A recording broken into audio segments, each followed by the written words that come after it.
Hello everyone, నేను మీ ఎంజే. ఈరోజు నేను లియో ముత్తు స్టేడియంకి వచ్చాను. ఈ స్టేడియంలో ఇంతకుముందు ఏమేమి ఆడియో ఫంక్షన్ జరిగినాయో, ఏమేమి జరగబోతాయో మీకు తెలియజేస్తాను. ఈ వీడియో చూడండి ఫ్రెండ్స్. ఇది వచ్చేసరికి సాయిరామ్ ఇన్స్టిట్యూషన్ అనేది కంప్లీట్ వెస్ట్ తాంబరం సైడ్ ఉంటుంది, అంటే సిటీ అవుట్స్కర్ట్స్లో ఉంటుంది. ఈ ఫస్ట్ బిల్డింగ్ వచ్చేసరికి మెడికల్ కాలేజీ.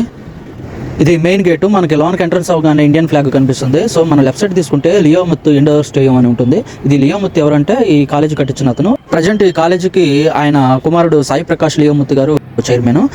ఇక్కడ చాలా ఆడియో ఫంక్షన్ జరిగినాయి. వాటిలో కొన్ని రజనీకాంత్ జైలరు, విజయ్ దళపతి వారిసు, మన ధనుష్ వచ్చేసరికి సార్ అనే మూవీ తెలుగులో వచ్చింది. ఎన్నో సినిమా ఫంక్షన్లు కానీ చాలా ఈవెంట్ ఆర్గనైజేషన్స్ ఏమైనా కూడా ఈ ఇండోర్ స్టేడియంలో చేస్తారు. మీకు గుర్తుంది కదా, సాయిరామ్ కాలేజీ అంటే లియో ముత్తు ఇండోర్ స్టేడియం. ఇలాంటి మరెన్నో విశేషాలు మీతో పంచుకోవడానికి నేను రెడీగా ఉన్నాను ఫ్రెండ్స్. మీరు చెన్నైలో ఏదైనా లాంగ్వేజ్ కానీ లేకపోతే లొకేషన్, ఎక్కడికైనా డైరెక్షన్ కావాలనుకుంటే నాకు పింక్ చేయండి, నాకు మెసేజ్ చేయండి. మీరు ప్రొఫైల్లోనే చూడండి, సైన్ అప్ ఉంటుంది. సైన్ అప్ ఉంటే మీ ఫోన్ నెంబర్కి నేనే కాల్ చేస్తాను, మీకు కావాల్సిన డీటెయిల్స్ ఇస్తాను. నచ్చితే లైక్ చేయండి, షేర్ చేయండి, కామెంట్ చేయండి, ఫాలో చేయడం మర్చిపోద్దు. జై హింద్.